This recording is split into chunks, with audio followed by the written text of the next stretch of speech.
Contract outsourcing గౌరవ వేతన ప్రతిపాదకన పనిచేస్తున్న సిబ్బంది సర్వీస్ను మరో 4 నెలలు ప్రభుత్వం పొడిగించింది. ఈ మేరకు అన్ని ప్రభుత్వ శాఖలకు ఆర్థిక శాఖ ప్రత్యేక ప్రధాన కార్యదర్శి రామకృష్ణారావు మెమో జారీ చేశారు. వీరి సర్వీస్ ఈ ఏడాది మార్చి 31తో ముగియగా జూలై 31 వరకు అనుమతిస్తున్నామని పేర్కొన్నారు. సిబ్బందికి సకాలంలో వేతనాలు చెల్లించాలని సూచించారు. నారాయణపేట జిల్లా ఉట్టూరు ఎస్ఐ శ్రీనివాసులను ఎస్పీ యోగేష్ గౌతమ్ సస్పెండ్ చేశారు. బాధితులు ఫిర్యాదు చేసిన తక్షణమే స్పందించకపోవడంతో ఎస్ఐపై వేటు వేస్తూ ఉత్తర్వులు జారీ చేశారు. కాగా ఉట్కూరు మండలం చిన్నపోర్లలో భూ తగాదాలతో సంజీవ్ అనే వ్యక్తిని ప్రత్యర్థులు కొట్టి చంపారు. ఈ ఘటనపై సీఎం రేవంత్ రెడ్డి సైతం సీరియస్ అయ్యారు.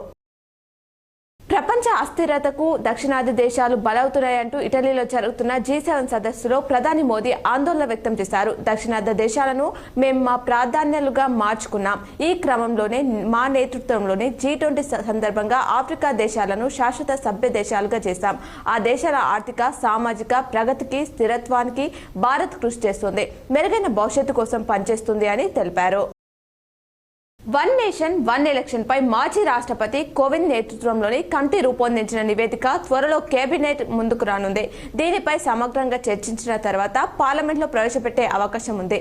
మూడోసారి ప్రభుత్వం ఏర్పాటైన తర్వాత తొలి 100 రోజుల అజెండా సిద్ధం చేసుకోవాలని పీఎం ఎన్నికలకు ముందే అన్ని శాఖలను ఆదేశించారు. రాష్ట్రంలో ఈ నెల 19 వరకు వర్షాలు కొనసాగుతాయని హైదరాబాద్ వాతావరణ కేంద్రం వెల్లడించింది.